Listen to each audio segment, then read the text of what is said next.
Sir কেমন থাকবে আগামী 24?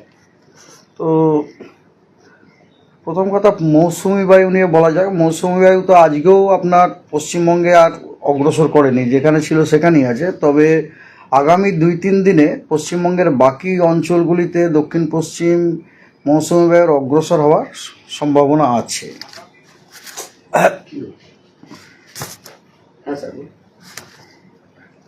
আর একটা সিনপটিক সিচুয়েশনও ফেভারেবল আছে, সেটা হচ্ছে কি পশ্চিম মধ্য এবং তৎসংলগ্ন উত্তর পশ্চিম বঙ্গোপসাগরে একটা ঘূর্ণাবর্ত অবস্থান করছে। সেই ঘূর্ণাবর্তটি ভূমিপৃষ্ঠ থেকে 0.9 কিলোমিটার থেকে শুরু করে 5.8 কিলোমিটার পর্যন্ত বিস্তৃত। এবং এই ঘূর্ণাবর্তটির যে অক্ষ, সেই অক্ষটি উচ্চতার সাথে সাথে দক্ষিণ পশ্চিম দিকে ঝোঁকার একটা টেন্ডেন্সি আছে। এটা খুব ভালো আর কি, মানে এটা ইন্ডিকেট করে যে আমাদের মৌসুমী বায়ুটা মোটামুটি এর যে স্ট্রেংথ, যেটা শক্তি, যেটা সেটা ঠিকঠাকই আছে আর কি। আর আমাদের মনে হয় যে আগামী 24 ঘন্টা বা 48 ঘন্টাতে ওই ঘূর্ণাবর্তটি সমুদ্রপৃষ্ঠতে একটি লো প্রেসার রূপ ধারণ করতে পারে। তবে এটা হচ্ছে আমার পার্সোনাল মতামত আর কি, কারণ গতকাল ঘূর্ণাবর্তটি ছিল 1.5 কিলোমিটার থেকে 5.8 কিলোমিটার পর্যন্ত। আজকে সেটা নিচের দিকে স্ট্রেচড হয়ে 0.9 কিলোমিটার এসেছে। তো সেই তারই কন্টিনিউয়েশনে আমরা আশা করছি যে হয়তো আগামী 24 ঘন্টাতে বা 48 ঘন্টাতে ওইটি সমুদ্রপৃষ্ঠতে একটি low pressure area, that is মানে নিম্নচাপ অঞ্চল রূপে দেখা যেতে পারে। হ্যাঁ, এবং সেক্ষেত্রে তার জন্য এলাকাতে আপনার বৃষ্টিপাত হওয়ার সম্ভাবনা।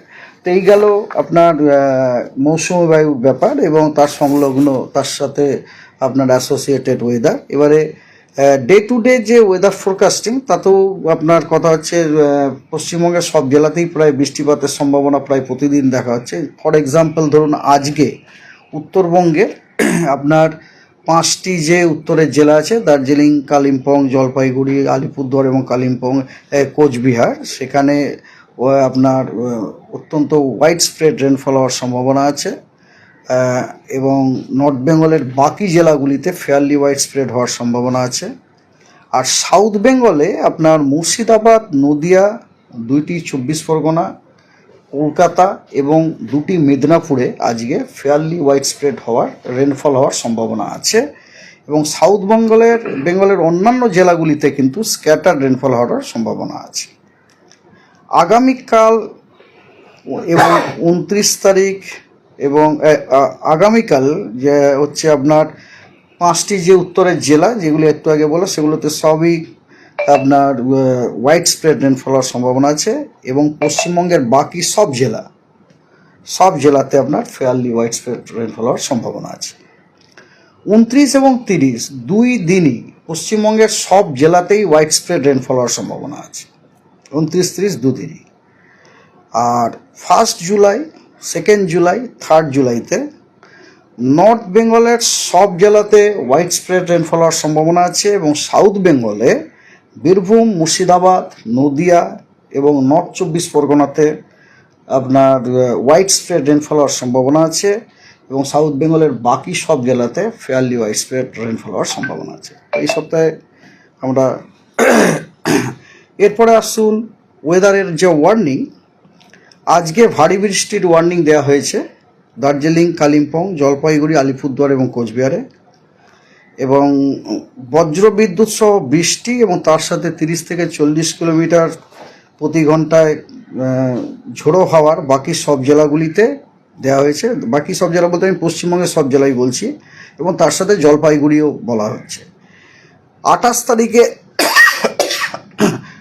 তারিখে ভারী বৃষ্টির সতর্কবার্তা দেওয়া হয়েছে। এই সতর্কবার্তাগুলো সবই কিন্তু হলুদ। হ্যাঁ, ভারী বৃষ্টির সতর্কবার্তা দেওয়া হয়েছে উত্তরের ওই 5টি জেলাতে, এবং তার সাথে সাথে 2টি মেদিনীপুর এবং দক্ষিণ 24 পরগনাতে।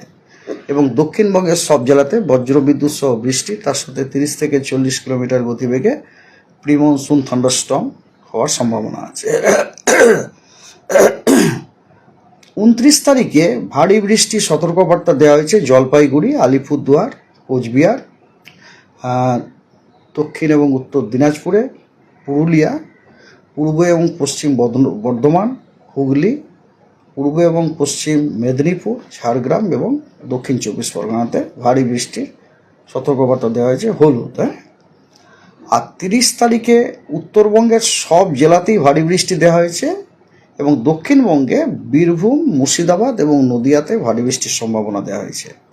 1 তারিখে উত্তরবঙ্গের সব জেলাতে খালি ভারী বৃষ্টির সম্ভাবনা দেওয়া হয়েছে, কিন্তু দক্ষিণবঙ্গে কোনো সতর্কবার্তা নেই। That's all. ঠিক আছে, ভালো পৌঁছে আর বৃষ্টিটা এবারে ধীরে ধীরে ধীরে ধীরে বাড়বে। কথা হচ্ছে একটুখানি যতটা হওয়ার কথা, বৃষ্টি এবারে বাড়বে ধীরে ধীরে।